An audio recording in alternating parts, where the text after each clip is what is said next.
Yo, what's up dude? Ketemu lagi dengan kita di sini ya, masih di segmen Sekelebat Info. Di mana nanti di sini kalian bisa dapetin info terbaru dan terpanas tentunya guys. Oke, hari ini di tanggal 13 di bulan Oktober 2023 ya. Dan tidak bosan-bosannya guys, selalu kita ingatkan buat teman-teman semua untuk selalu mematuhi protokol kesehatan dimanapun kalian berada ya, apalagi di keramaian karena di luar sana banyak sekali virus-virus dan juga penyakit yang mengancam kesehatan kita. Oke guys, kita lihat aja bagaimana update dari global crypto market cap seperti yang terlihat di sini ya, tampaknya merah guys di 0,71% dan tentu saja ini adalah efek kontribusi dari Bitcoin dan juga teman-teman nongkrongnya di sini ya. Kalau kita lihat dalam waktu 24 jam ini untuk Bitcoin masih turun ya di 0,8%, disusul oleh Ethereum di 1,93%.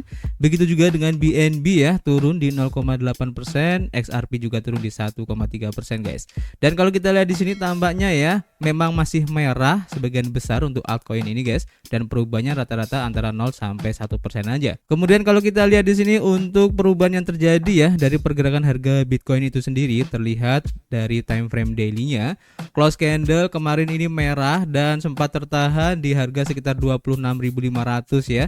Dan sekarang sudah ada kemungkinan ya untuk naik lagi, sudah hijau guys, tapi ini masih 50-50 ya, karena kita harus menunggu apakah ini bisa membentuk higher high baru ya. Kemungkinan di sini ya untuk retest di harga 27.000, dan seandainya saja untuk hari ini bisa menembus di area resisten 27.000 ini, maka ada kemungkinan untuk mencoba retest lagi di MA20 time frame daily-nya.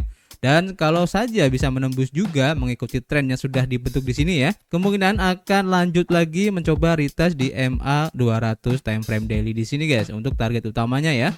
Jadi buat teman-teman semua yang mungkin ingin mencari DCA yang bagus, tepatnya di mana kalian bisa tunggu aja di harga sekitar 26.500 ya, atau yang lebih konservatif lagi kalian bisa tunggu di harga 26.000 aja guys. Oke, kita akan update lagi nanti untuk pergerakan harga Bitcoin ini, dan kita langsung menuju ke informasi yang pertama. Kita lansir ya dari Harian Coin Edition, dan diinformasikan bahwa tekanan jual untuk kripto ini menguat setelah IHK atau CPI lebih tinggi dari perkiraan guys, dan itu terlihat dari pergerakan harga Bitcoin beberapa hari ini guys. Pasar kripto telah mengalami penurunan yang signifikan ya baru-baru ini, dengan mata uang kripto utama bersama Bitcoin mengalami kerugian hampir 2 digit, di mana tren bearish ini terjadi setelah perilisan data indeks harga konsumen atau CPI hari ini guys, 12 Oktober ya. Dimana khususnya CPI bulan September seperti yang dirilis oleh Biro Statistik Tenaga Kerja Amerika Serikat atau BLS berada di angka 3,7%, lebih tinggi dari perkiraan 3,6%.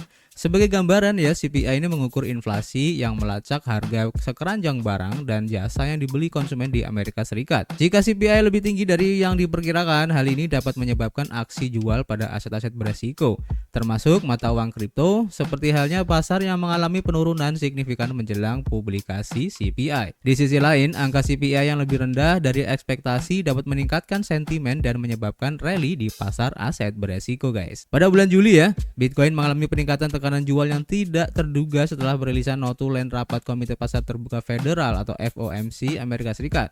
Meskipun sebagian besar ya pejabat setuju untuk mempertahankan suku bunga saat ini, dan sebagian kecil menganjurkan kenaikan 25 basis point guys. Sementara itu ya, di tengah antisipasi data CPI yang dirilis, saluran YouTube Savvy Finance dan Mark Yusko, seorang manajer hedge fund Amerika yang pro Bitcoin, mendiskusikan tren yang mengkhawatirkan di pasar obligasi Amerika Serikat dan potensi dampaknya terhadap dunia keuangan yang lebih luas. Pembawa acara YouTube tersebut mengutip laporan Bank of America Corporation yang mengungkapkan kerugian yang belum pernah terjadi sebelumnya di pasar obligasi Amerika Serikat selama 3 tahun terakhir. Yusko menunjukkan ya bahwa kerugian ini dapat dikaitkan dengan apa yang ia anggap sebagai kebijakan-kebijakan bodoh di masa lalu. Yusko secara khusus menyebutkan periode suku bunga mendekati 0 yang diperpanjang dan program pelonggaran kuantitatif QE yang masif. Menurut presenter ini, ketika suku bunga mulai naik, hal ini mengakibatkan kerugian yang besar, bahkan menyebabkan kejatuhan institusi seperti Silicon Valley Bank dan pemberi pinjaman regional guys. Jadi kita tunggu aja guys, kira-kira nanti ya untuk rapat FOMC berikutnya, apakah The Fed akan menaikkan atau masih mempertahankan suku bunga seperti kemarin. Ini cukup menarik untuk diikuti, dan nanti kita akan update lagi guys. Kita lanjut ya untuk informasi berikutnya. Kita lansir dari Cointelegraph guys, diinformasikan bahwa tujuan BitVM adalah untuk meningkatkan skala Bitcoin, bukan menjadi Ethereum yang semu guys, kata pengembang. Jadi membangun bursa terdesentralisasi pada Bitcoin yang akan menjadi langkah mundur katanya guys. Kata pengembang Bitcoin Super Testnet. Salah satu pengembang yang bekerja pada BitVM sebagai mesin virtual berbasis Bitcoin menegaskan bahwa teknologi ini dimaksudkan untuk meningkatkan skala Bitcoin daripada meluncurkan aplikasi keuangan terdesentralisasi seperti Ethereum di jaringan. White paper BitVM dirilis oleh pemimpin project ZeroSync yaitu Robin Linus pada 10 Oktober dengan dukungan teknis yang disediakan oleh pengembang pseudonym Super Testnet yang mengimplementasikan proof of concept pertama BitVM dan bekerja untuk memperluas kemampuan BitVM. Setelah dirilis, beberapa pakar industri membentuk kesan bahwa BitVM akan memberi DeFi ke Bitcoin seperti yang dilakukan Ethereum Virtual Machine atau EVM untuk Ethereum. Namun Super Testnet ini mengatakan kepada Cointelegraph ya bahwa BitVM berfokus pada penskalaan daripada mengimplementasikan kontrak pintar dan longsoran altcoin. Sementara itu, Super Testnet mencatat bahwa BitVM tidak akan menjadi kematian yang instan ya untuk altcoin Ethereum yang disarankan oleh beberapa orang, meskipun hal itu dapat menghilangkan permintaan dari mereka guys. Pengembang berharap Bitcoin pada dasarnya tetap menjadi satu-satunya unit moneter di jaringan Bitcoin. BitVM dapat menambal salah satu kekurangan dari Lightning Network ya. Sementara itu, Super Testnet mengatakan bahwa infrastruktur pembayaran yang dimaksudkan di BitVM juga akan bertujuan untuk meningkatkan salah satu kekurangan Lightning Network, yaitu untuk keandalan pembayaran. Lightning luar biasa sebagai sebuah sistem dan jauh lebih cepat daripada apapun yang bisa kita buat di Bitcoin. Tetapi satu hal yang tidak dilakukan Lightning dengan baik adalah keandalan pembayaran. River, sebuah bursa khusus Bitcoin, mengungkapkan tingkat keberhasilan pembayaran Lightning adalah 99,7% pada bulan Agustus di 308.000 transaksi. Ia berharap BitVM dapat mencapai 60% dari kecepatan transaksi jaringan Lightning ini. Pengembang juga menekankan bahwa BitVM bersifat opsional seperti Lightning Network dan siapapun akan dapat mentransfer Bitcoin atau aset Bitcoin dari mesin virtual kembali ke cold storage atau dimanapun mereka berada sebelumnya. Namun Super Testnet mengungkapkan ya pada 12 Oktober bahwa BitVM ini sudah memproses fungsi-fungsi dasar, di mana Linus dan Super Testnet bertemu di sebuah konferensi Bitcoin sekitar 18 bulan yang lalu dan telah bekerja untuk menskalakan Bitcoin di tingkat script hampir sejak saat itu katanya guys.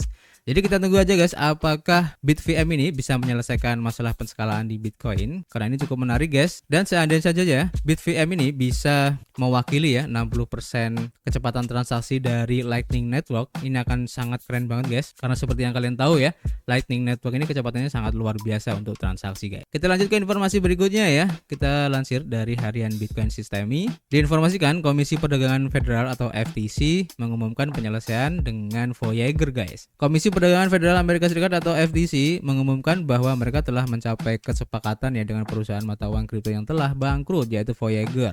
Penyelesaian ini akan secara permanen melarang Voyager untuk menggunakan aset konsumen.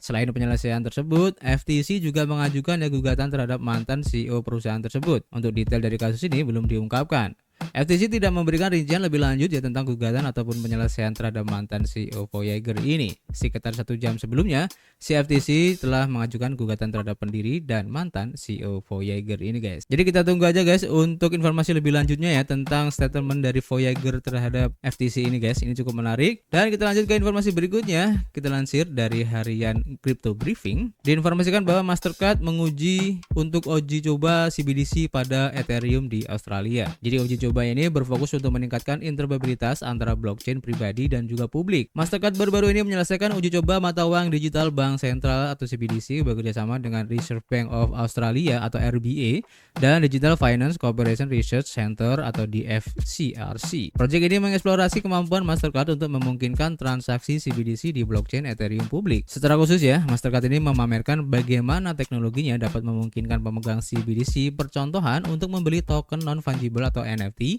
yang terdaftar di blockchain Ethereum publik. Untuk memungkinkan hal ini, solusi ini mengunci jumlah CBDC yang diperlukan pada platform RBA sambil mencetak token yang dibungkus di Ethereum. Hal ini menunjukkan ya kemampuan Mastercard untuk mempertahankan kontrol dan kepatuhan yang diperlukan bahkan ketika bertransaksi CBDC di blockchain publik seperti Ethereum. Perusahaan ini memanfaatkan penawaran jaringan multi-token dan kredensial kripto yang berfokus pada standar verifikasi dan interoperabilitas yang dapat diskalakan. Selain Mastercard ya, proyek ini juga melibatkan perusahaan pembayaran Australia yaitu Juskal dan pasar NFT Mintable guys. Ini menarik ya, dan kita tunggu aja guys kira-kira apakah rivalnya ya yaitu Visa akan juga melakukan hal yang sama. Ini cukup menarik guys. dan kita akan update lagi nanti ya. Kita lanjut ke informasi berikutnya, kita lansir dari Cointelegraph dan diinformasikan ya bahwa Uniswap akhirnya meluncurkan versi beta untuk wallet Android versi Google Play guys. Ini menarik ya. Jadi Uniswap meluncurkan versi beta dari aplikasi dompetnya untuk Android dan membuka jalan untuk peluncuran Google Play Store setelah pengujian selesai. Pertukaran kripto terdesentralisasi. Uniswap meluncurkan versi beta Android tertutup dari aplikasi selulernya pada 12 Oktober. Menurut sebuah postingan blog dari tim pengembang aplikasi, Uniswap sebelumnya hanya tersedia di PC dan perangkat seluler iOS.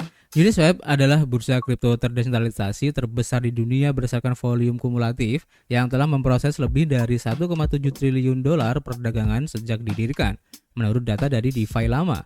Sebagian besar perdagangannya dilakukan melalui aplikasi berbasis web. Namun tim meluncurkan aplikasi seluler untuk iOS pada 13 April. Sebelumnya tanggal tersebut, tim mengeluh bahwa Apple menghambat peluncuran aplikasi di App Store. Bahkan setelah mendapatkan lampu hijau dari App Store, Uniswap masih belum memiliki aplikasi khusus untuk perangkat Android. Menurut pengumuman 12 Oktober, aplikasi beta Android yang baru memungkinkan pengguna untuk memilih koin pada rantai yang berbeda tanpa berpindah jaringan. Secara otomatis mendeteksi jaringan mana koin berada dan beralih ke jaringan tersebut tanpa diminta oleh pengguna.